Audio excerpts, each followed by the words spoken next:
السلام عليكم ورحمة الله. أعوذ بالله من الشيطان الرجيم. بسم الله الرحمن الرحيم. الحمد لله رب العالمين. الصلاة والسلام على رسولنا محمد وعلى آله وأصحابه وأتباعه وسلم. Adam, we are also broadcasting it to YouTube. If you would like to stay there, you are good to go. But if you don't want to appear on YouTube, then you can close your camera, up to you. And while not talking, I will mute your mic whenever you would like to just chime in, okay? Okay. So today we are going to study a different story from Qur'an, chapter 18, which is the cave, Surah Al-Kahf. And we are going to go through verses 83 to 99. A few weeks back, we also have studied just the previous story from this chapter. It was the story of Moses and a wise man. So this verse starts right after it. This story starts right after it. And inshallah, we are going to start and finish it within today. It's a relatively shorter story. And so before we get into details of it, I guess we can read it once really quick, just the translation part. Adam, would you like to just read the translations of the verses, and I'll go through them to the very end. You just read it out loud so we have a grasp of what the story looks like overall. Then we will come back to the first one and then talk about it in detail. All right, help me out with the Arabic. Oh, you said over there. All right, say I will convey unto you something by which he ought to be remembered. Behold, we establish him securely on earth and endowed him causes from everything.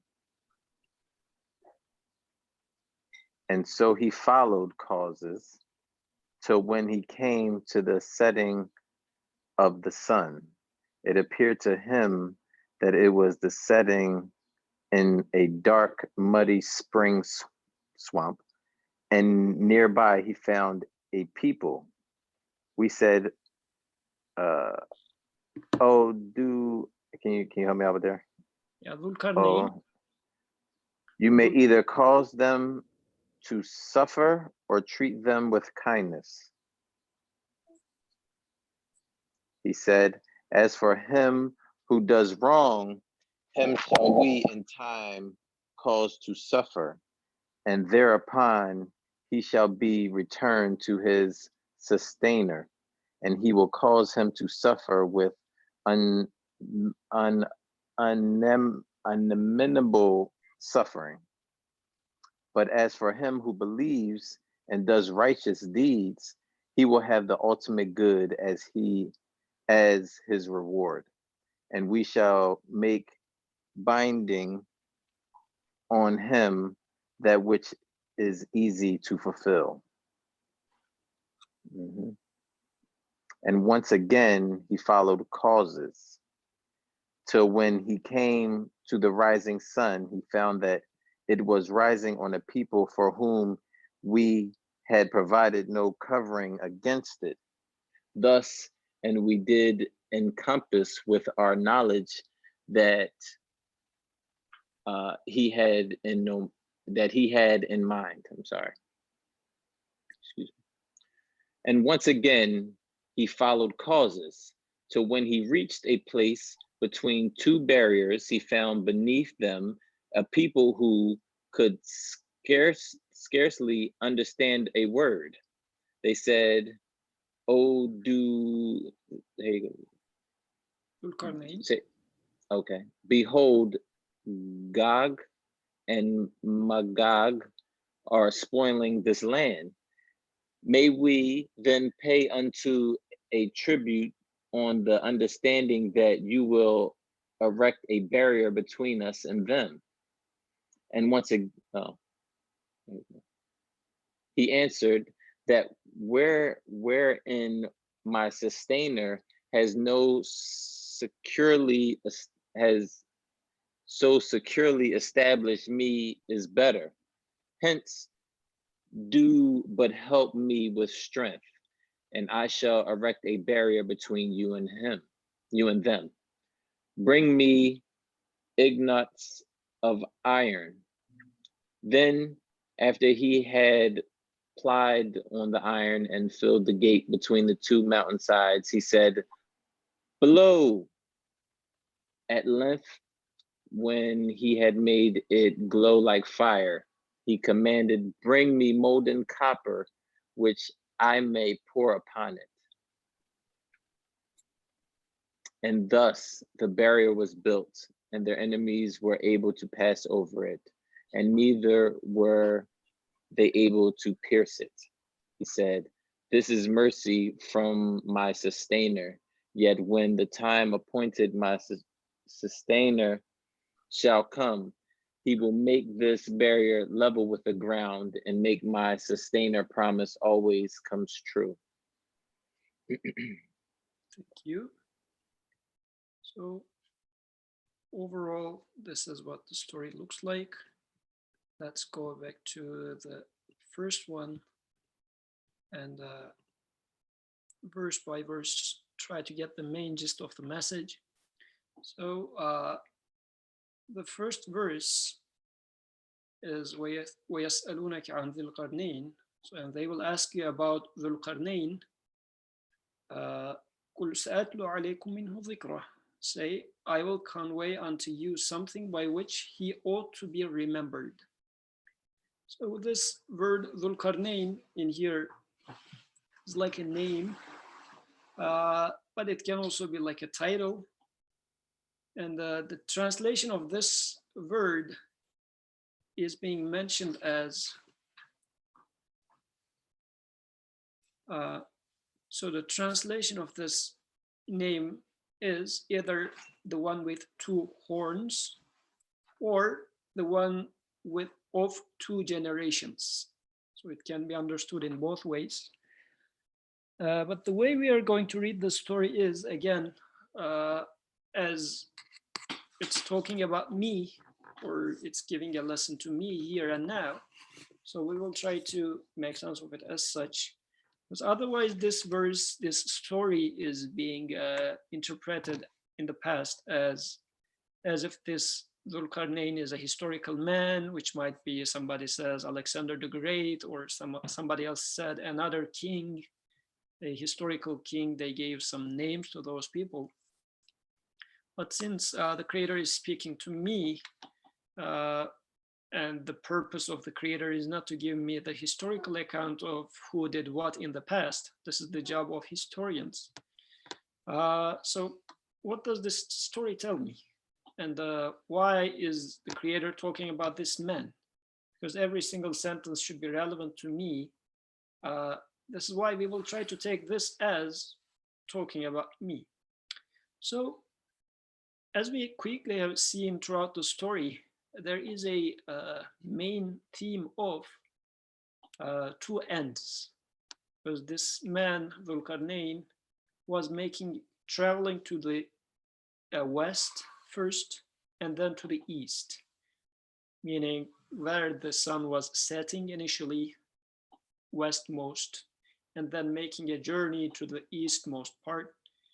So we see that the opposites are being mentioned in there. So the man with two horns is actually talking about humans' journey in this life. So talking about me, saying that you can go from one end to the other end. So this will be the main meaning that I would like to search in this name, and also with the rest of the story.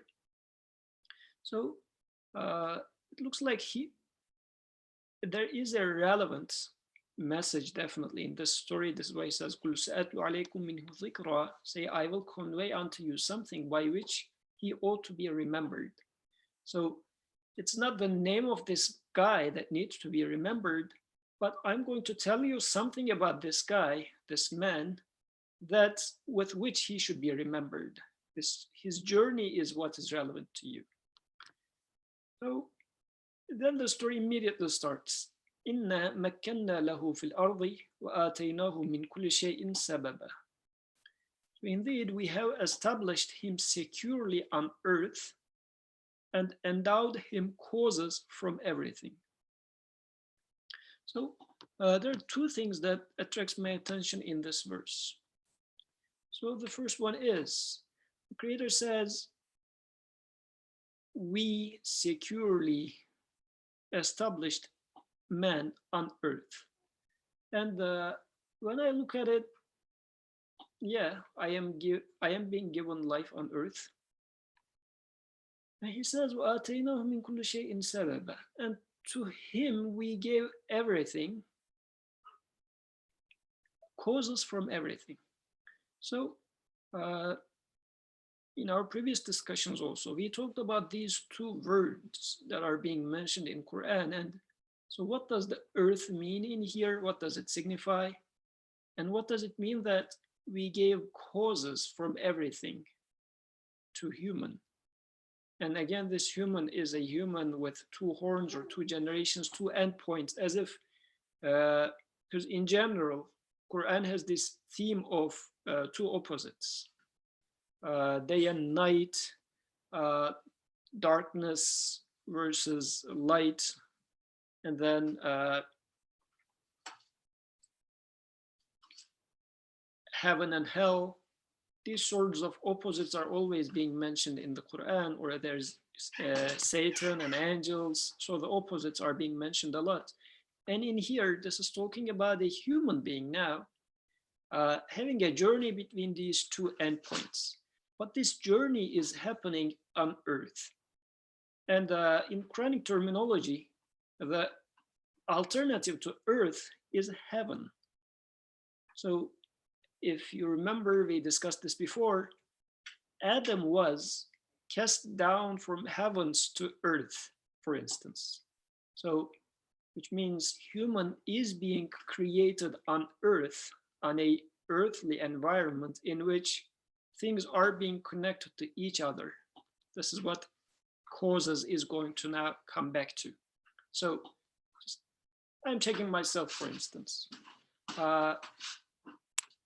In my environment, what I see is I was born, I opened my eyes. So I have parents.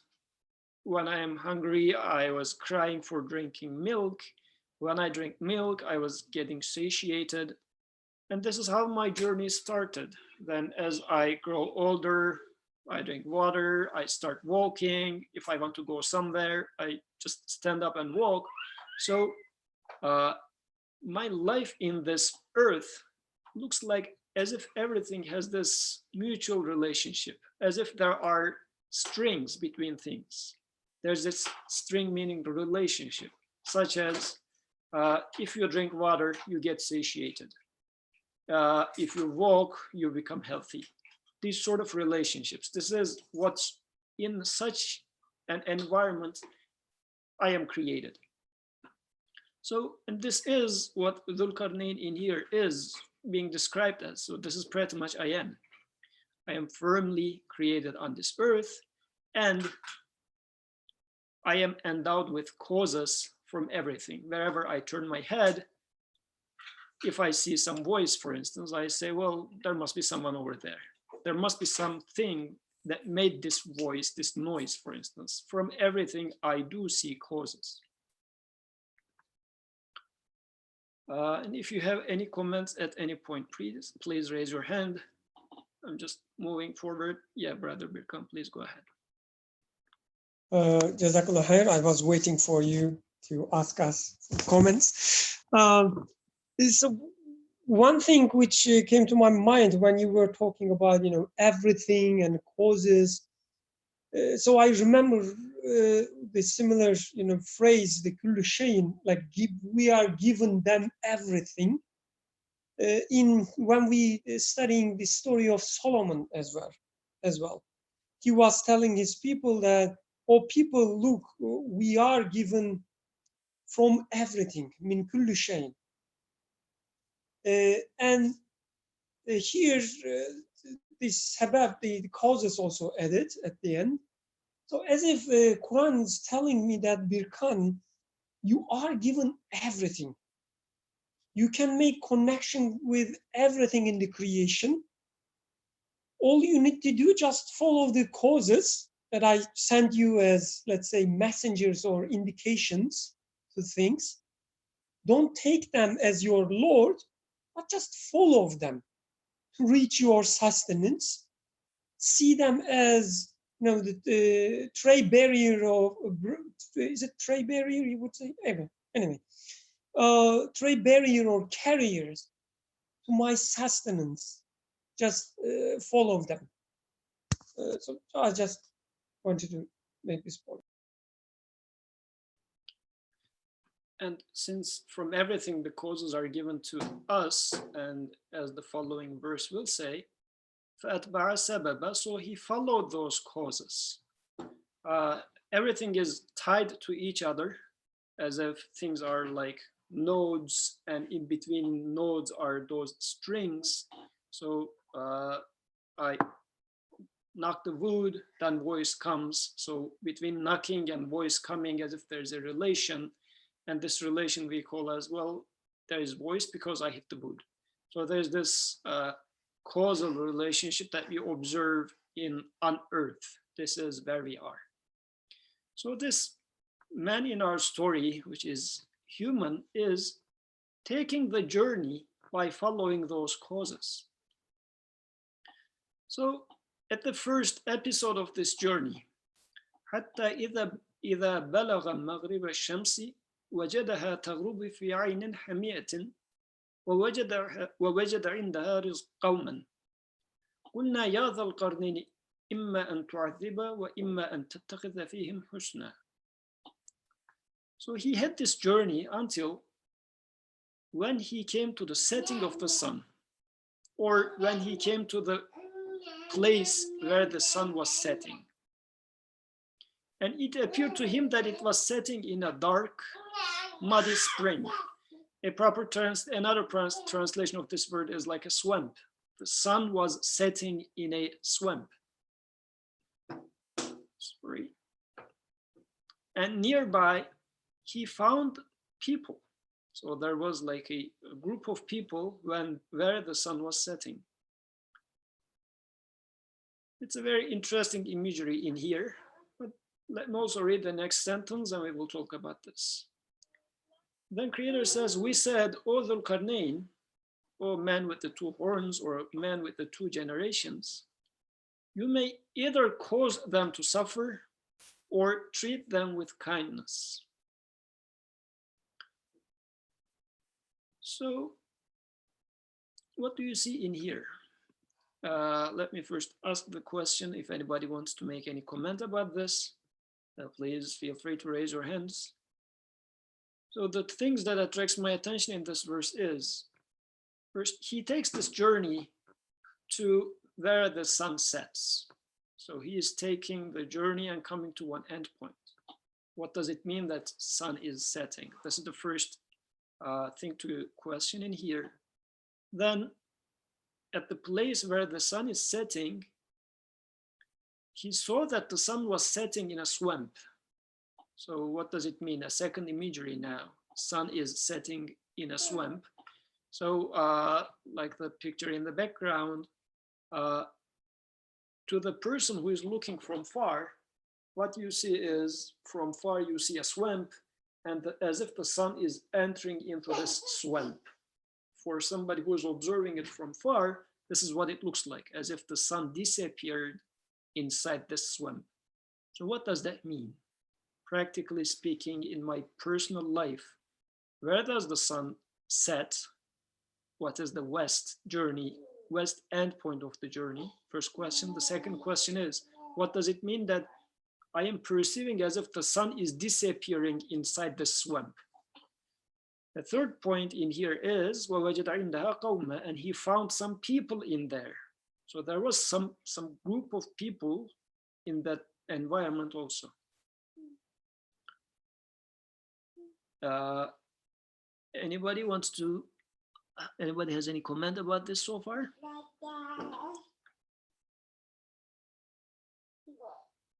No, then I continue with what we have discussed with a friend before about this discussion. So I'm just reporting the results of our discussion, by the way. Okay, good, there's a comment. So please go ahead, Aisha plus Abdurrahman. Assalamu alaikum. I don't have anything substantial to say, but I guess wanted to share some of the sentiments that that these verses invoke in me. I mean, the setting of a sun in general is not something that I necessarily associate with happiness, like darkness, shadows. I realize more so than ever, especially during these last few weeks, that I need the sun. I need it so much. I mean, at least what it makes me feel, what it my relationship with it, the light, you know, just being in the sun brings me. The sun resembles to me, symbolically as well, many things of just like happy notes. You know, that could be hope or power or mercy, a lot of qualities. And the setting of the sun resembles the extinguishment of such qualities, or their transient nature, perhaps. And so the fact that it's not only the setting of the sun, but also that it's setting into a swamp. You know, a swamp is, again, not something, the imagery of it is not like that of a pristine lake. It's something that's murky, something that is unclear, something that, again, I don't associate with clarity or something that I want to be nearby. A swamp kind of pulls you into it without you knowing where it's going. So there's uncertainty, questions, you know. I guess I was just struck by this very powerful imagery that the verses are invoking, which is, yeah, he's following these causes, or I'm following these causes on this journey. And I find that following these causes lead me to the setting of whatever that which I associated with beautiful qualities. And so up to this point, at least, that's sort of where it seems like it's leading me in terms of what it makes me think and feel of. Good, Jazakallah khair, very good points. So in my journey in life, I'm trying to find the source of something, right? So since it's following causes, let's say I am being given air. Let's give some simple example. I follow the causes. Where does air come from? Oh, air is coming from trees. Then I go to trees. How does trees work? So it's like, oh, trees are alive. How are they alive? They are alive because of sun. They're alive because of earth. Then I follow, how about sun? Then I keep following. Well, the sun is starting, like it's just burning in there by itself for billions of years. So I was expecting to find something, like, to give an example, in the morning somebody knocks your door and you find a box in front of your door, and it looks like it's a gift, and you're happy that you received a gift, especially on those days of quarantine that you cannot leave the house. So you're happy and you say, okay, there must be someone, and since I'm so much bored in the house, I better find who this person is. It looks like that person is trying to communicate with me, so let me go and find this person so that we just have some chat. But then you follow the postman says, okay, it is that person who gave it to me. You go to that person, it says, well, this was sent to us from that address. You go to that address, it says, well, it's from that other address, and then you get lost in it. By following those stages, you realize that the light that I was expecting to find, going back to our previous example of sun, I was trying to find what gives me this air, the beautiful air that I'm breathing, because I'm happy because of this gift. Then it went all the way to well, it is just, this is how life is. It happens by itself. It's natural. It just happens. So I got lost, actually. I lost track of where this is going. I couldn't find who sent me the gift. And even the gift became like a source of sorrow for me. It was initially, I was happy because of it. But as I keep following it, I said, well, it looks like this is not a gift. It's just by chance I found it. And this is scary because what will happen tomorrow? If my life is just on the edge of a chance, it's so much of a scary thing. So following causes like this is leading me to, although I was trying to find light, it led me to where the sun is setting, and the sun is setting inside a swamp. So as if I am now being drowned inside, or led to be drowned inside the swamp of nature. It happens. Well, the word "it happens" doesn't explain anything, but if I follow it like this, so at the end point of causes, I am going in the wrong direction. Rather than saying, where does this come from? I was as if expecting the causal relationships to take me to on the horizontal level within on earth, and it led me to a swamp. And once I arrived there, once Dhu'l Qarnayn arrived there, he find a group of people in there. It's interesting because when I take my journey, I find out that I'm not alone in there. Somebody else had been to there before I did. So it's interesting. And if you have any comments about this, please raise your hand. Otherwise, I will just keep going. Okay, Brother Birkan, please go ahead. Just one thing struck my attention when you explaining these causal relationships with chains of causes. It reminded me, how I perceive the word swamp as well. Like when you are stuck in the swamp, with every move, you get deeper and deeper. So as you try to struggle to get outside, you get deeper. Just like causal chains. You try to find a solution, you try to find a source. You say, oh, maybe it's trees, oh, maybe it's earth, maybe it's sun, maybe it's another thing in the universe, whatever.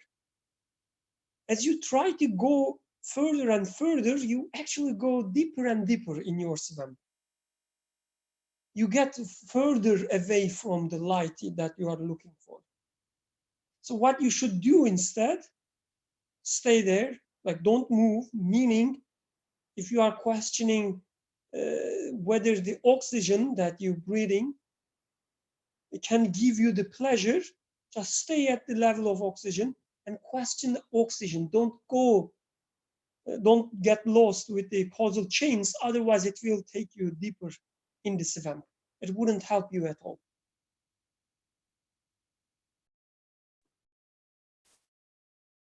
Thank you. So then there's this next sentence comes, and the following two verses are going to open this sentence up. At this point, when Dhu'l Qarnayn arrives to this first stage, first episode of his journey, he as if hears his creator talking to him. He says, we said, O Dhu'l Qarnayn, you may either cause them to suffer or treat them with kindness. This is an interesting point now. At the place where the sun is setting, he finds some living beings, and then the creator is giving him a lesson at this point. He says, you may either cause them to suffer or treat them with kindness. But what does that mean? At the place where the sun is setting, at the, let's say, swamp of nature, naturalist perspective that I have, I'm going to see living beings there. So how am I going to evaluate them? Am I going to cause them to suffer, or am I going to treat them with kindness? What does this practically mean?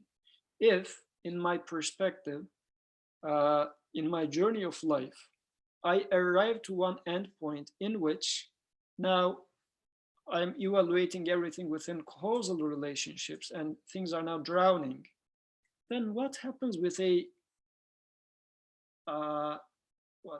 like a newborn chick or like a butterfly? This butterfly is going to die at the end of the day. So, and in my perspective of life, everything is natural and things are just dying for nothing. There's nothing beyond. And they didn't come into this existence by, it's by just simply by chance, and they're not going anywhere. They will, once they die for good. So how can I treat them? What does it mean that I may either cause them to suffer or I treat them with kindness? So it looks like at this point, if I agree with this perspective of things are just happening naturally, because nowadays there is this coronavirus, and apparently coronavirus is killing a lot of people. So, and if I take it to be just like, well, this is a mutated, I don't know, virus just by chance or random, and the virus itself is killing people.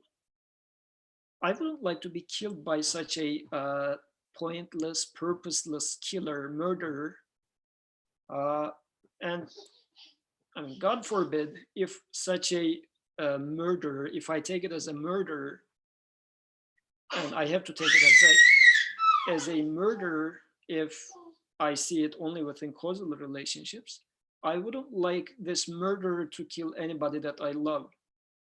And if it kills somebody that I love, it's going to cause me suffer, because I would think that the person that died is miserable in my eyes, and I am being very upset about this person, so I'm going to suffer. And in here, the creator is saying that we are giving you the option, Dhu'l Qarnayn, to me at the end of this journey. I don't have to get drowned in this swamp, because I can take this journey like I'm trying to understand, trying to make sense of. So we take this journey the whole time. But at the end of this journey, still I am given this free choice, which is either I cause them to suffer, I leave them to get drowned in this swamp, or I treat them with kindness. Anybody wants to add anything up to here?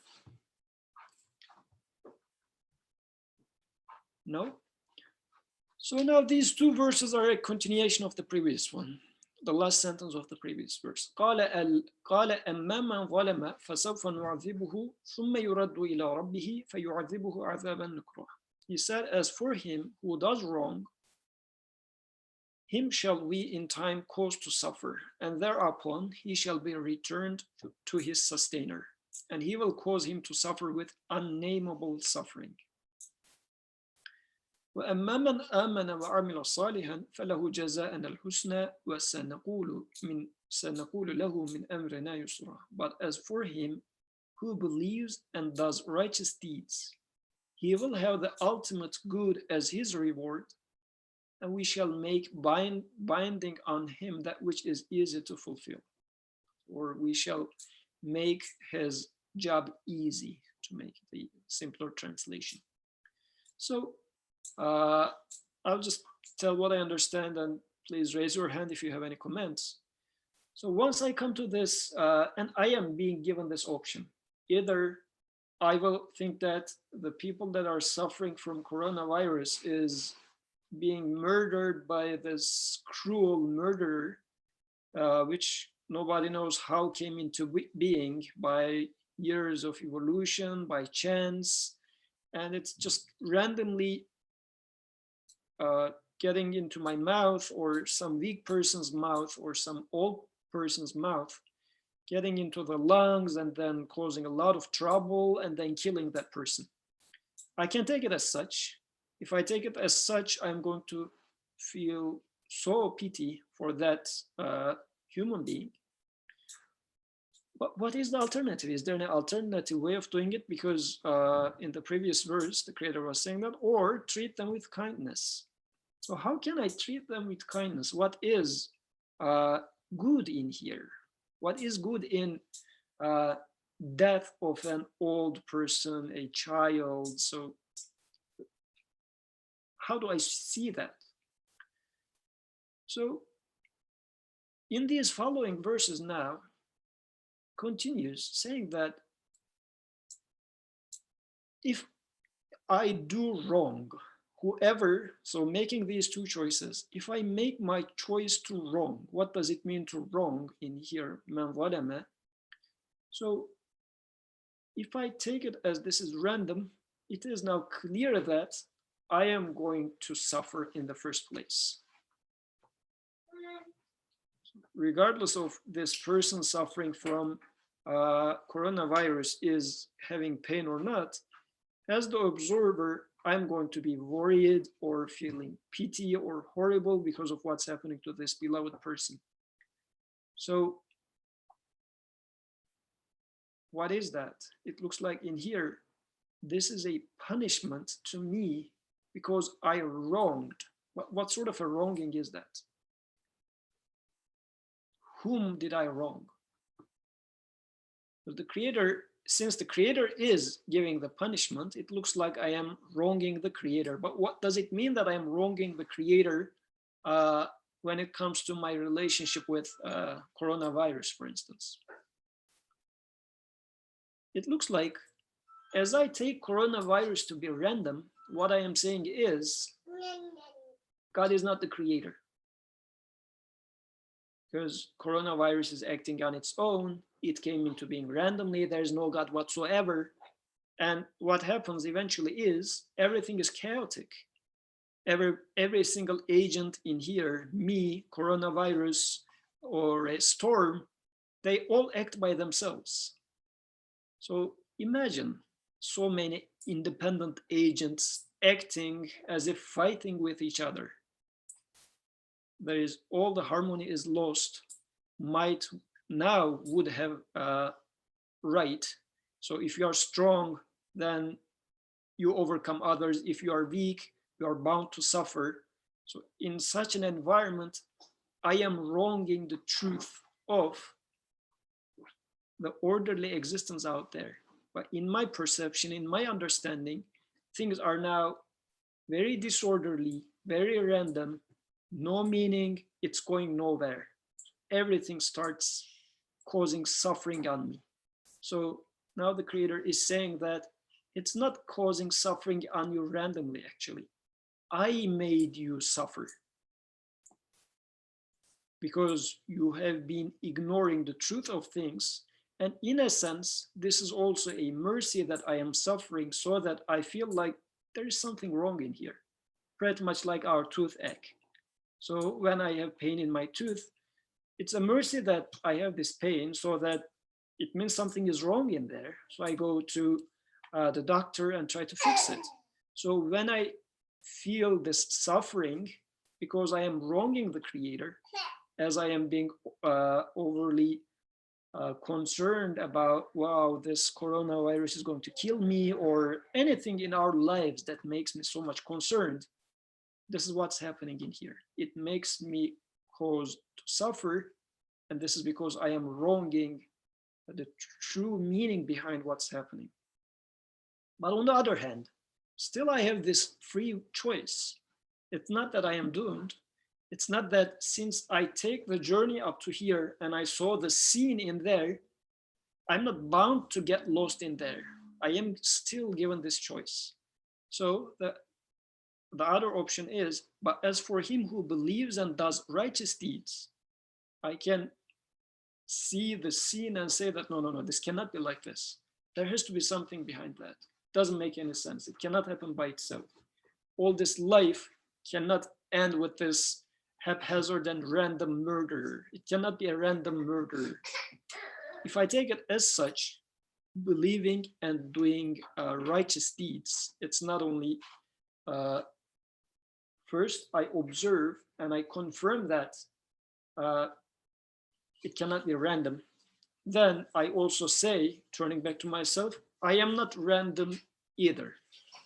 I do not happen to be in here by myself. It's not that I am strong. Like coronavirus is not strong. Storms are not strong by themselves. They are being given strength. If you like, they are quote unquote soldiers or the representatives of the all-powerful one. They don't own any power by themselves. Like the person that I am fearful of, let's say, as I was talking to a friend earlier, so let's say I'm trying to get married and I am having concerns about the family of that girl, let's say. So is it like they are powerful to harm me or to damage the things that I'm going through? It gives me a lot of anxiety, right?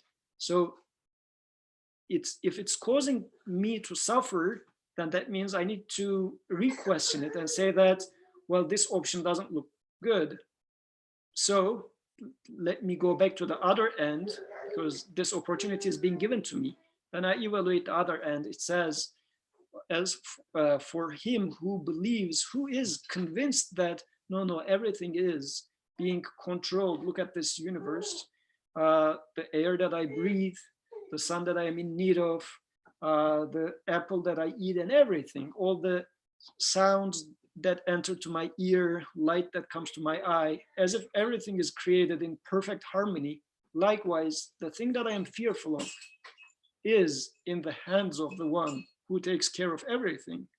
And not stopping there, I am also his creation. I am not an independent entity. As the air that I breathe is being gifted to me, anything that I say mine is being given to me. So if you like, my existence, my life is a gift in the first place. The giver of these gifts are so close to me. So I should be submitting my claims of saying, oh, I am strong, I am smart, this and that, and say this, right, doing the righteous deeds part. This is what I understand from that. And show my appreciation, saying that these are all from you. Nothing is mine. So also taking this response part comes next. So this is the good. He will have the ultimate good as his reward.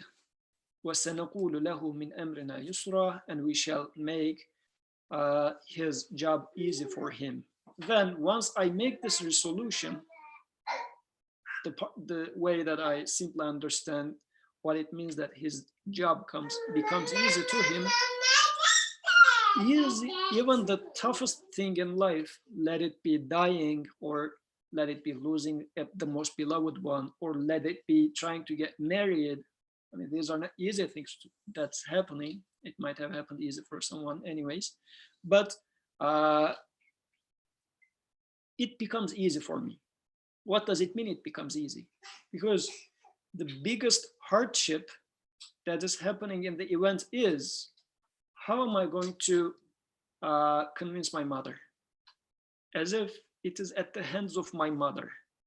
But once I realize that it's not an issue about my mother to be convinced, it's about me understanding something. This is what I was missing the whole time, because I cannot change my mother's heart.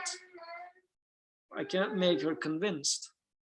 But I was as if being made through this journey so that I understand that there is someone who is governing the whole universe plus my mother's heart. And I need to turn back to him. Once I realize this, the problem dissolves to a huge extent. Then my job is made much easier now. I shouldn't be worried or fearful of my mother or the girl's father that I'm planning to ask for her hand in marriage. or rather, I would say that no, I am fearful of you, fear in the sense that you alone can help me. You alone change the hearts. So that much I would say about these two verses. Anybody wants to add anything here? No? Okay. Okay, Shamra and Abdurrahman, please go ahead. So I don't have formed thoughts. I'm just kind of just speaking. So in the first verse, I mean, I want to emphasize the punishment, and then in the second verse, he talks about ease. So in the previous discussions and like I've had with other people, we were talking about this word adab and how it means, how it could also, it's actually generally used for the root words used for sweet things, like for like desserts or things like that, or to make something sweet. You know, in the root word, it contains such meanings. And then the first one, it's saying that the one who wrongs or the one who does wrong, we will then, you know, nu'adhibuhu, like it says that we will then cause him to suffer. And then he will be returned to us. He will return to his sustainer, and then he will cause him to suffer with unnameable suffering, like a terrible suffering. Like you think it's like such a cruel punishment, I mean, as you were saying too, like, you know, it's good. These things are good when we learn about them. But here it's like, even in the wording of it, how it says like he will taste like, he will taste like the suffering, but then he will be brought to his sustainer. He will be brought to his sustainer for this, like something, a suffering that will bring him to his sustainer. And on one hand, you could say, oh, the suffering is terrible, but something that brings you to your sustainer is actually a beautiful thing. It's actually something becomes good. It's a good thing that's happening to you. And then he says, we will cause him to suffer with unnameable suffering. And again, taking the word adab as something like to make sweet, to make him taste this, because it's his own wrong doing it, but he's being brought to a sustainer, and his sustainer is causing him to suffer. Like, I guess what I'm trying to point out here is like, it might seem terrible, but when we approach this and we experience this in our own lives, we see that we always say, yeah, it's a good thing that happened. It's a good thing I was, you know, this happened so that it put me back on the right path, and then it taught me the right way, and then now I like, it's much more peaceful, or it's much better. And this is going to like the second verse you have here, where he's saying, now I was just reading it, and then it says sanakulu lahu min amrina yusra, like it says we will. So the translation I was reading, it says we will speak to him, and he says sanakul, we will. It says we will speak to him from our command with ease, and then here it says something differently. But sanakulu lahu, like it means we will speak to him from our command with ease. And I'm just saying, in the second way, when you're doing something righteous or good, or what you're doing is, it becomes ease, like life becomes easy for you. Things become easy because you're on the right path. And then the things, let's say it's speaking, something is speaking to you. And what is speaking to me? I guess creation could be speaking to me. My emotions could be speaking to me. The things I am reading in my world and my life, they speak to me of ease. And when things happen, it says amrina yusra, like, so like a command with ease. And what's in like an easy command, I'm just thinking, is like when I see that something happens to me in my life, let's say this coronavirus happens, something else happens, but because I'm able to hear the speech in it, because let's say I'm acting righteously and I'm able to hear the speech in it, it becomes easy for me. The command of the coronavirus becomes easy for me. And other such thoughts. Yeah, so I didn't have formed thoughts, but that was it for now. Thank you. And while you were talking, another thing attracted my attention in the first verse. So whoever wrongs, then we cause him to suffer. Then the next part is, thereupon he turned turn back to his sustainer, although in the translation it's in the uppercase. I think we can take this as lowercase sustainer as well, in the sense that when I see that I am suffering from coronavirus, or I am suffering from a little child being killed, or any such thing that I am fearful of, since I am wronging myself and wronging the truth, then I turn back to what I think as my source of sustenance. Because I think like I was strong so far, let's say, if this is my worldview that led me to think that coronavirus is horrible and it's just a murderer that is randomly killing people, we don't easily arrive to such conclusions. Actually, if we look at the root cause of what leads us to there is, I am strong, I am handsome, I am smart. As much as I attribute those qualities to myself, I attribute things to tree outside or sun there, or to coronavirus as well. So as I realize that coronavirus is horrible and I feel those pain and suffering in me, then I turn back to my sustainer. Who is my sustainer? I feel like, okay, sun is giving me life, or like the regular exercises that I am doing, this is what gives me shape, or still my brain is functioning properly. Why? Because I am actively reading and I'm actively thinking. So it looks like these are my sustainers. And if I turn back to my sustainers to just secure myself, it is giving me even more pain, saying that these sustainers that I think are giving me life are as random as coronavirus out there. They are not going to help me.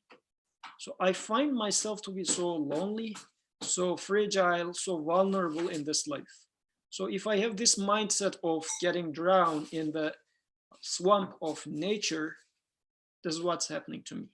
But in the second verse, it's all about the Creator. It says, whoever is who believes and do righteous deeds, he will have the ultimate good as his reward, and we shall make things easy for him. So now the Creator is saying that you find the right address, and therefore we are going to make things easy for you. Okay, next verse. So the journey continues. And once again, he followed causes. So he went to the one end. Now he is going to the opposite direction. He realized that his journey taking him to here was not a good journey. Actually, at the end of this journey is a swamp, and he didn't like this. So he goes to the opposite direction. But again, following the causes, because we are living in this life, we are living within the causal chain of existence. حتى إذا بلغ مطلع الشمس وجدها تطلع على قوم لم نجعل لهم من دونها سترا. So he followed the causes until when he came to the rising of the sun, and he found that it was rising on a people for whom we had provided no coverings against it. كذلك وقد أحطنا بما لديه خبرا. That is it. And we did encompass with our knowledge all that he had in mind, or all that he has as knowledge, he has as information. So another interesting imagery now. So going to the other end point of this journey. And again, he finds some people, some living beings in there in the other end of the journey. But for these people, the sun is rising now. And actually there is no blockage between them and the sun. In the first case, the sun was setting, there was darkness, and there was swamp. But in this second case, sun is rising, so there is light. And then there's no blockage, nothing that cuts the relationship between the living beings there and between the sun. So the way I understand this is, now if I go to the other end of, as Brother Birkan was mentioning, don't get lost in the oxygen molecule once you are in the swamp and saying that, oh, where did this molecule came from, and how about its electrons, and how about the subparticles of electrons, and just go deep and deep and get drowned in there. It says, no, don't go in that way of relationships, but rather look how things are being given existence, how this happens. Like, does in terms of causal relationship, is it that sun knows me so that it sends it lights according to my eyes, or my body knows how the sun is functioning so that, okay, let's carve an eye that's properly going to work for Yusuf to see the environment. Or rather just see that this eye is being given to you right now by the one who gives existence to the sun, who creates the sun out there, is the one that is giving this eye to me. Because my eye is constantly changing, constantly being renewed, constantly being cleaned. So it's not that any of the causes that I observe around me, none of them has this mercy to clean up my eyes so that I'm going to functionally and properly see the environment and interact with the environment. So this is what I understand from, there is no covering. If I go to this other end, light is always there.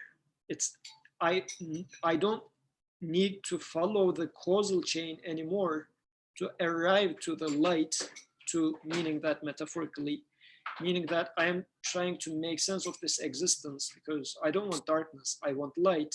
And in this life, that means I don't want to go all the way to beginnings. Wherever I look, I would like to see who is giving me the gift, who is behind the scenes. It shouldn't require me to go follow long, long chains and at the end of it find that person, that creator.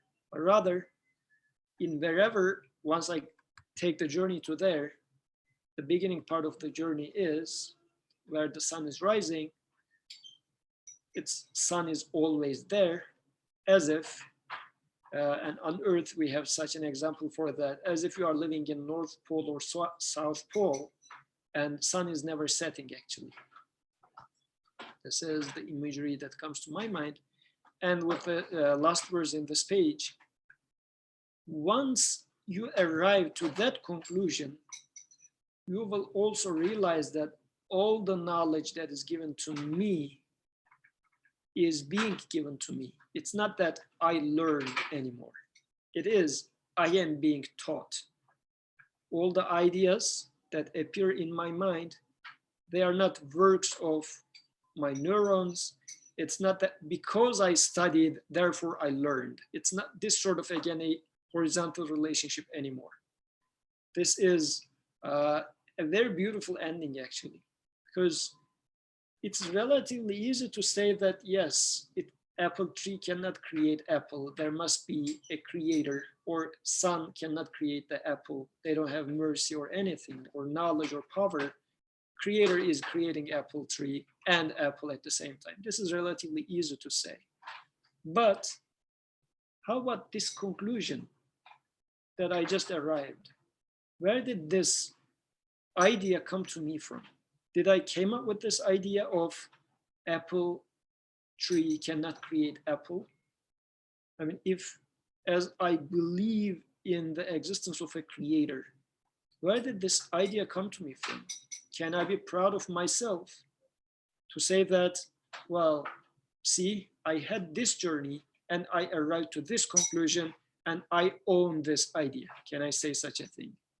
So this is why it's very beautiful that at the end, once you come to this point, so thus, once you come to this point, once the journey ends here, I realize that he encompasses everything in my knowledge. There's nothing that belongs to me, but everything that is seen on me, that I observe on me, is from him. I'm looking for comments or hands. Still no hands. Okay. Journey didn't stop there. It looks like between the two endpoints of life, there seems to be another journey. Okay, I started from darkness, or went all the way to the darkness, then went all the way to the light where the sun is rising. But then he once again followed causes. حتى إذا بلغ بين السدين وجد من دونهما قوما لا يكادون يفقهون قولا. This is an interesting part now. So he again continues his journey until when he reached a place between two barriers. He found beneath them a people who could scarcely understand a word.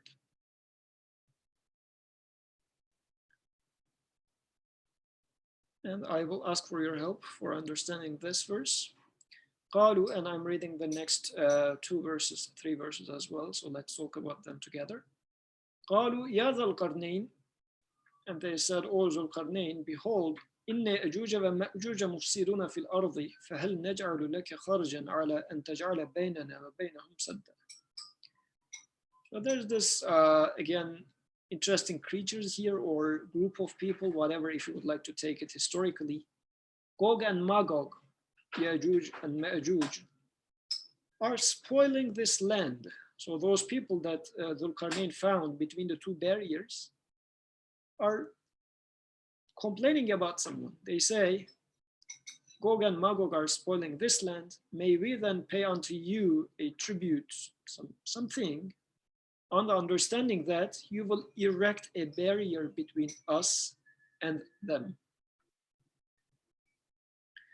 So just very quick, what's going on in here, now that he came into a place which is in between two barriers, he found some people there, and those people didn't understand his tongue. They didn't understand the word, but they came up with some questions to him, saying that they're complaining about Gog and Magog, and they're concerned about them, but they don't know how to get rid of them. And they see this person as strong, let's say, and they say, okay, we will pay you something, but on exchange for that, could you erect a barrier between us and them for protection? He answered, وَقَالَ مَا مَكَّنِّي فِيهِ رَبِّي خَيْرٌ فَأَعِينُونِي بِقُوَّةٍ أَجْعَلْ بَيْنَنَا وَبَيْنَهُمْ رَدْمًا. He answered that therein my sustainer has so securely established me is better. Whatever my creator gave me is better. Hence, so meaning that don't give me anything. I don't need your tribute, but help me with strength, and I shall erect a barrier between you and them. And he goes on, Atuni Zubar al-Hadid. Then after he had filled the gap between the two mountain sides, حتى إذا ساوى بين السدين قال انفخوا, then he said blow. حتى إذا جعله نارا قال آتوني أفرغ عليه قطرة. And then when he made it glow like fire, he commanded, bring me molten copper, which I may pour upon it.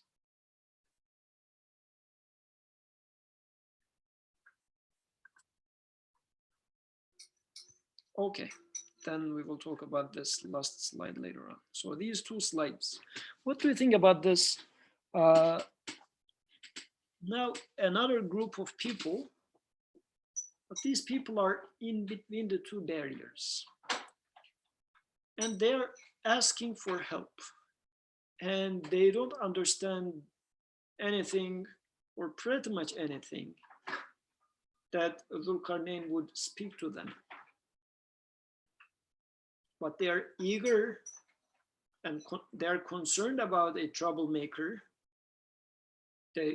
something that is harming them, and they're eager to pay some price to be saved from those troublemakers. They themselves are not able to save, but they're asking for help from this Dhu'l Qarnayn, so that he is going to erect a barrier between them.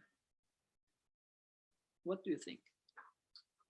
And the rest, the second part is how this barrier is made. Okay, Brother Birkan, please go ahead. Assalamu alaikum. While you were speaking, so we were trying to calm down Bushra. She had a moment, and you talking about, all these deep, sharing your deep reflections, but I have this practical issue in front of me, so I don't understand anything you say, right? I don't understand, I don't speak the language that you speak, just like these people. I say, forget about them, just, I have such a practical solution, calm her down. Do something, because she's crying like crazy. So when I have such an issue at hand, such a problem that I need to solve in my life, a wise man who travels between two edges of the world or the reality, telling me, sharing me something, I usually don't speak his language. All I need, a practical solution to my practical problem. So I say, Yusuf, please, stop talking for a moment. Could you please help me? Just let's shake her, or I don't know how to say. Make her sleep. Rock her. Yeah, rock, yes. Rock her, let's make her sleep. I'm ready to pay you whatever you want. And you say, Birkan, I understand you have this problem, but listen carefully. Whatever you do, she will not stop crying, which is truth. She will stop crying by her own, but you have to have this experience. So listen to me, I will give you something more solid, something stronger. That next time, when such an experience happens, it will not able to pass through this barrier that I will give you. Whatever you give me as a solution, I'm waiting for it. So you will ask me to pour some iron and then copper. But the interesting part, you will also ask me to do something as well. You won't tell me that, okay, watch me have to put her sleep. You will say, let's do it together. Let me explain you what's happening there. Also, you help me to understand. Let's reflect together, and then find a solution that will help you not only within this moment, but also when you have such an experience again in your life. So just, I want to give you a practical example that I just experienced. Just with a hope that it may help us to understand better, inshallah. Very beautiful comment indeed. Jazakallah khair. I would love to hear more actually, because there were, so don't get lost. Don't go to racking Bushra. I will keep asking questions to you then, since we got the right person. Because in here, Dhu'l Qarnayn is asking for their strength. So this barrier needs to be built together, apparently. So yes, now in here they are ready to pay something to erect a barrier. So it looks like the solution in this example that you're trying to find is, you say, you're trying to rock this baby or silence her in a way, you think like, well, is it like, shall I use some sort of a medicine? Shall I use sweet or pacifier? These are the things that maybe you are considering to be the solution to the problem. And these people in here are saying that we will pay you no matter what. They are feeling like the solution to get saved from this trouble is, if you have money, it's going to be okay. But then Dhu'l Qarnayn says, no, my creator, I am content with what my creator gave me. But still, I will ask something from you, as if I'm going to leverage your strength. Because those people thought that they're incapable of fighting against this enemy. And they were incapable of actually not only fighting against enemy, they were incapable of making a barrier. But Dhu'l Qarnayn says, no, I'm going to utilize your strength. I'm going to erect a barrier between you and them using your own strength. They thought they were not strong. They thought they had money, but their strength was, or their ability was insufficient. This was their understanding. So it looks like if I come and tell you, oh, Birkan, you know what? If somehow, I mean, practically, I'm not the right person for that, but just hypothetically speaking, we can recondition you or reevaluate your case. So whatever you are in, from that circumstances, we can come up with an answer to your problem. From within your problem, we are going to find a solution in there. It's not that you are looking for solution somewhere else. You are going to help. We will do it together, but you are going to bring in things that you didn't notice it is worthy to be used for erecting a barrier.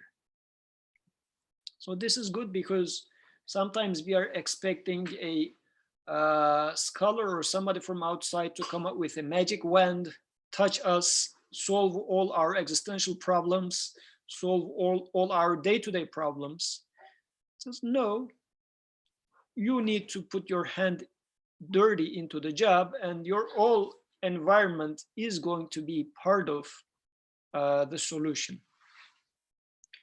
And he says, bring me ingots of iron. Then he is piling up those irons to fill the gap between the two mountainsides. And then he says them to blow, and then they are lighting the fire. And then once it becomes like glow of fire, he commanded, bring me molten copper, which I may pour upon it. So I don't have much to say about this interesting imagery. If anybody wants to add anything here, I will appreciate.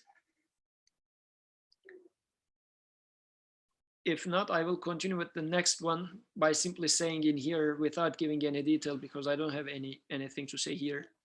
It looks like he is making a strong wall, a barrier between crying of Bushra becoming a torture for you and you. The barrier is being built in between these two. Aisha Nur Abdurrahman, please go ahead. I don't have, okay, I saw Brother read content. I don't have like I don't really have much of a clue either, but just recently, this idea of iron, I ran across in another text, like their interpretation, or what is iron? Iron is something you mold. It's something that you get, and then you mold it into something else, and it molds by heat.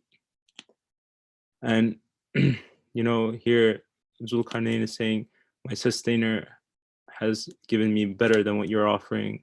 But he's saying, like, come together, I'll erect the barrier. And what kind of barrier can you erect?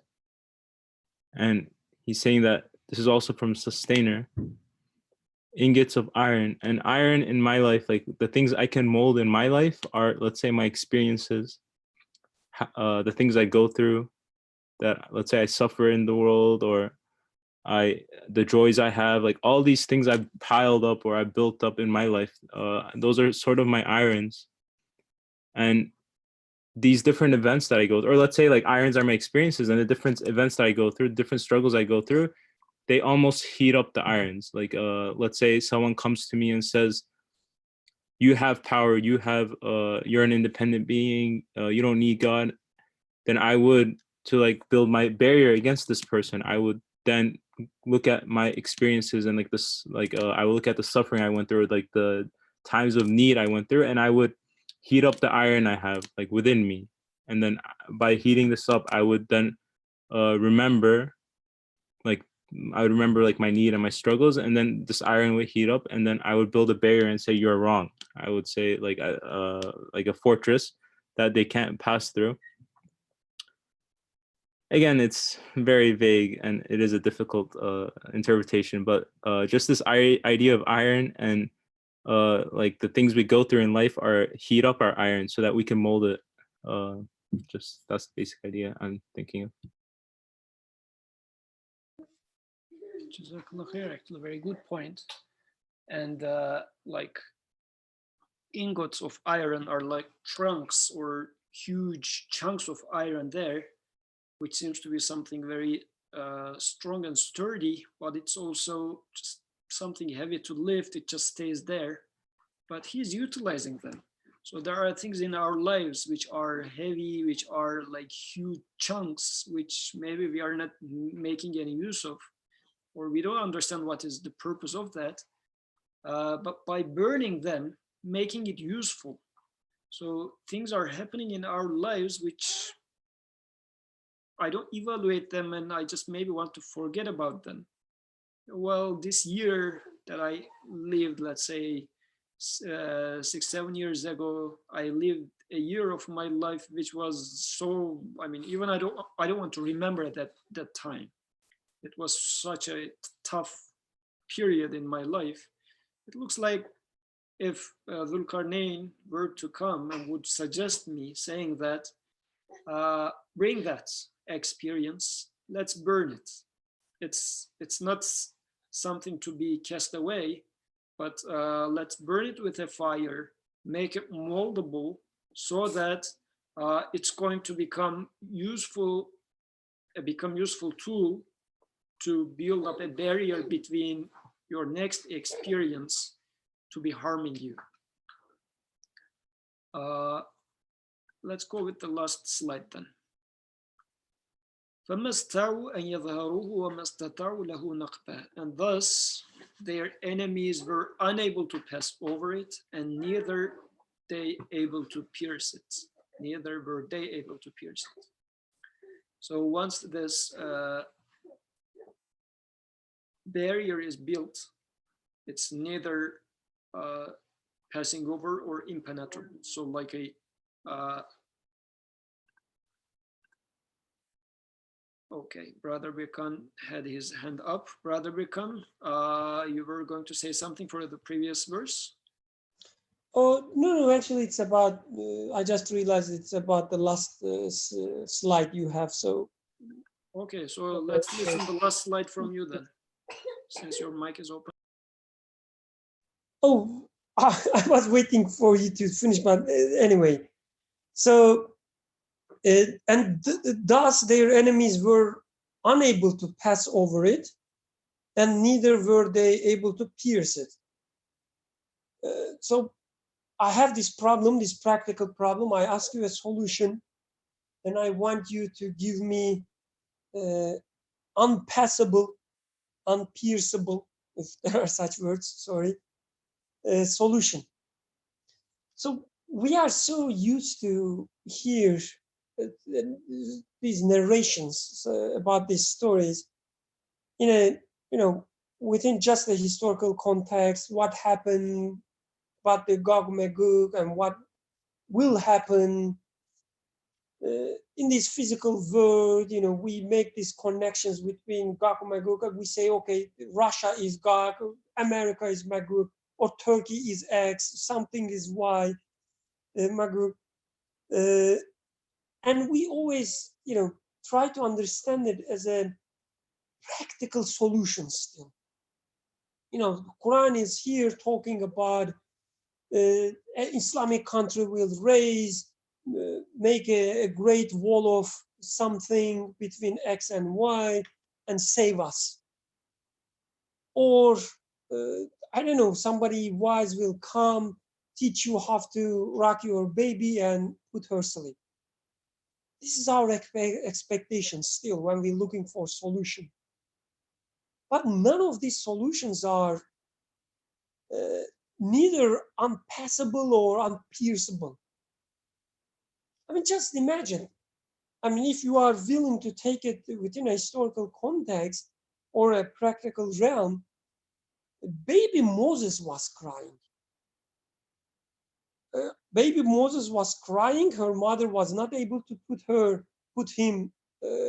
calm him down. At a moment when soldiers were looking for baby boys, the last moment that you would want your baby to cry, but he was crying. So don't expect that your baby won't cry. Or don't expect that just because you are a Muslim, you come up with a great understanding of Islam and you were saying a great scholar would give us a magical wand. So something will happen and your baby will stop crying. This will not happen. You will have a baby crying in your life, one way or another. This is how human life is. Our beloved prophet was stoned. So nobody is free of the troubles or problems just because we are great believers. But we are looking for something that within these experiences, it will not hurt us anymore. These stones that we get from unbelievers, they will not hurt us. They will make us closer to our Creator. So we need a wall which will stop the idea of unbelief in our life. When my baby is crying, I will stop suffering because I don't know if I can manage. This is really hard for me, but I need a solution in which I will look at the baby crying and I will not blame myself, saying that, Birkan, you are so weak, you cannot even put a baby to sleep, which gives you suffering because it's, it's a fight against your ego. So I need a solution which will give me another understanding of this experience. It will not give me a suffering. This is my wall I want. Otherwise, my baby will cry one way or another. This is life. But what am I going to get from this cry? For instance, the mother of Moses was inspired with feeding him, but she didn't take it for her own account. She take it as coming from my Creator. It made her get closer with her Creator. Just like this line. This is a mercy from my sustainer. She's not crying anymore, Bushra. We did something, I don't know how. She was hungry. We tried to feed her. She didn't accept. She cried even more. But after a moment, for some reason, she decided to take the milk. And now she's not crying. So I can either take it as a mercy from my sustainer, or I say, okay, I act timely. Now it was time to feed her, and I was managed. But this wall will be passed. This wall is easy to pierce. So I need something stronger. So this is what I want to say. So. Thank you. Jazakallah khair. So it looks like this journey of life is taking place in between the two endpoints. as you said, we are following causes, either maybe more like ideologically, we end up in one extreme or the other. This is where our journey is happening, in between the opposites. But we are living our day-to-day life somewhere in between. And maybe our intellect can go to both endpoints, but our feelings are living in between two mountains. And this is where we are having struggle with. So in there, we need to build a barrier with our conclusions that we arrived at the end of our journey to two endpoints, but also making use of the strength of the event itself that we are going through. If you like, the Creator is giving me the opportunities through the hardships or the happinesses of daily life, with which I'm going to build up the barriers between those damaging or disturbing things that I face in the life, so that I'm going to secure myself, as belief is security. So I need to build up this fortress of belief and protect myself from those worries by making use of the very events that I'm going through in life. And the last verse is concluding in an interesting way. That he said, قال هذا رحمة من ربي. This is a mercy from my sustainer. فإذا جاء وعد ربي جعله دكا وكان وعد ربي حقا. Yet when the time appointed by my sustainer shall come, he will make this barrier level with the ground, and my sustainer's promise always comes true. This is an interesting conclusion. Now, he is aware that as I make this barrier for my daily experience, he's not saying that, oh, I did this barrier, like I'm a conqueror or I am a ruler and I'm a mighty ruler. In my day-to-day life, I am a wise person, so much so that I was able to build this barrier between me and my problem with whatever is XYZ person, people. Out of my wisdom, I came up with this beautiful way of figuring out or seeing the bright side of the events, and then the thing that once worried me is not worrying me anymore. He's not saying that, but he says, this is a mercy from my sustainer. The ability to build this barrier is given to me, is being given. With his mercy, I was able to do that. And this is, as we will remember from, this was the conclusion. Thus, and we did encompass with our knowledge all that he had in mind. As if this is a continuation, this conclusion is the continuation of that previous conclusion. This is a mercy from my sustainer. But then he is also aware that this wall that is built is going to collapse if my Creator wills, which means he is the one that keeps the wall as it is. In my personal life, for example, what keeps my life as it is? What is the sustainer of my life? Because he is in here saying that sustainer, my sustainer is also the sustainer of this wall. He is the one that the subsistence of this wall is because of my sustainer. The one that gives me life is the one that gives strength or firmness to this wall as well. So knowing this or being aware of that, I would say that today I was able to build with him, with his grace, with his mercy, I was able to build this wall. And with, as long as he keeps this wall as it is, I'm going to be saved. But if I say that, no, at some point, if I come to some feeling or thinking that, well, once I build up this strong wall between me and those thoughts of unbelief, it's impenetrable. There is no way I'm going to suffer pains of unbelief. No, it's very easy. He is the one that builds it. And at the moment, I turn my face from him and I start relying on myself, and this is something that I experience in my life, the walls, the barriers of belief collapses around me. And this awareness is also, I guess, important to keep in mind. So any concluding remarks from anyone?